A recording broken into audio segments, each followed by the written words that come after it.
returns, if you go through all of the destructions, the seals, the trumpets, and the bowls, by the time the Lord returns at Armageddon, only 1/3 of the Earth's population is left. So what happens to almost 5 or 6 billion people at that point in just 42 months? I'm sure before the actual last half of the tribulation starts that there's destructions and that people are killed in wars and stuff. But come on, folks, that is an awful lot of people to die in such a short amount of time. And so something like this chip program, swear your oath and loyalty to us, and you can tour the New Jerusalem, and they bring down this fake New Jerusalem that they've been building, and they hover it above the real Jerusalem of today. I have this at crystalcityfraud.com. Check out that website, because this is a very viable plan of theirs. They'll bring down this either planet or some kind of moon satellite or UFO decorated, and they're going to call it the New Jerusalem. And if you want a tour of this thing, you can. And people have seen this thing. I'm not just pulling this out of my head here. I know Satanists who have actually seen this New Jerusalem. I've heard from them. And it's a literal city in heaven. They call it the New Jerusalem. But not the Lord's. This is Satan's mimic of it. This is Satan's copy of it. Remember, he mimics everything the Lord does and has.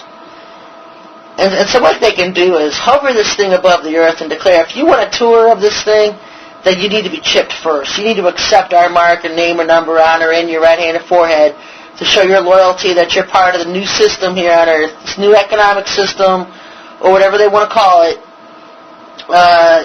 In order to tour this new city, you have to be associated with this worldwide system being put in place at that time. And so a lot of people would just go get it just so they could get a tour of the city. I don't know how subtle that they can be. The Lord says, by deception, Satan deceives the world. So he's not going to come out and tell people, hey, this is my name, this is my number, this is the mark that the Bible talks about. He's not going to tell people that. He's just going to come out and through his minions, his comrades on earth, he's going to say, okay, look, we're going to start a new economic system on earth. And if you want to participate, you need to get our affiliation put on your right hand or forehead. That's exactly how they're going to go about it, probably. I wouldn't doubt it. They're not going to come out and say, I'm Satan, this is my mark. Take it so I can have your soul. They're not going to be that obvious, people. The Lord says, by deception, he deceives. So he's going to come out with something grandiose. Look, I'm Jesus, I'm the Messiah, I'm Maitreya, I'm the Imam, I'm the Mahdi, whatever all these Arabs are waiting for. He's going to acclimate himself to everybody, every religion. And he's going to say, look, here's the New Jerusalem, or to appeal to the Christianity crowd, because they're all expecting a New Jerusalem. Of course, it doesn't come much later, till after the 1,000-year millennial reign. But Christians who don't know prophecy don't know this part. They're going to think they had it all messed up, and so everything's coming much sooner than they thought. But either way, he's going to have this thing hovering above the earth. One of his deceptions to get people to believe that he's God, that he's the Son of God, that he's the Messiah, and deceive people into getting his mark and chip or whatever in their right hand or forehead to follow him. It's just one of the charades, one of the end time delusions that are coming out. He's much more technologically advanced than people give him credit for. I don't know how many times you'll listen to these false prophecies from people, or these dreams, and they'll see Satan in hell, and he's miserable, and he's sitting on a rock, and it serves the conditioning purpose to lull people to sleep, because the church wants you to think that, yeah, Satan's in hell. Satan rules hell. What's the Bible really say? It says Satan reigns in the first and second heavens. He's not sitting in hell. He's not suffering in hell. He's very technologically oriented.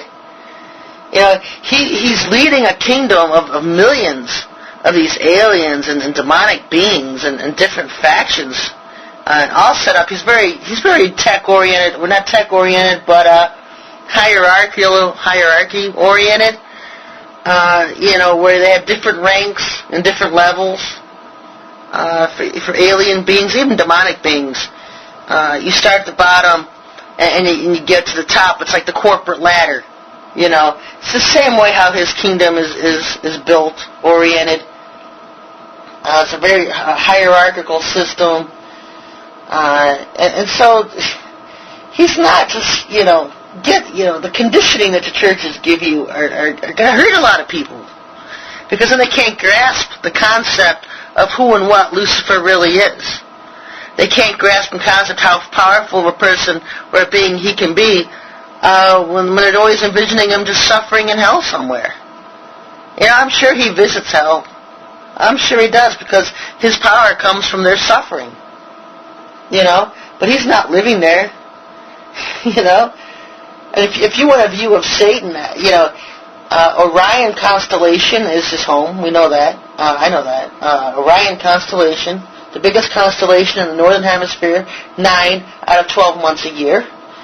For 3 months it'll drop down to the southern hemisphere, and then those people can be blessed by it. I'm being sarcastic here. But the Orion constellation, consists of stars and planets where all these fallen angel beings live. They don't necessarily stay on these planets. They have UFOs that they use to get around in.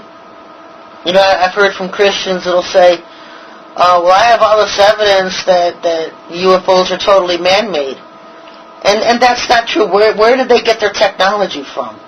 They got their technology from the aliens to begin with. Yes, we do have UFOs. Humans do. We've built our own UFOs. We have that technology. We've had it for over 40 years.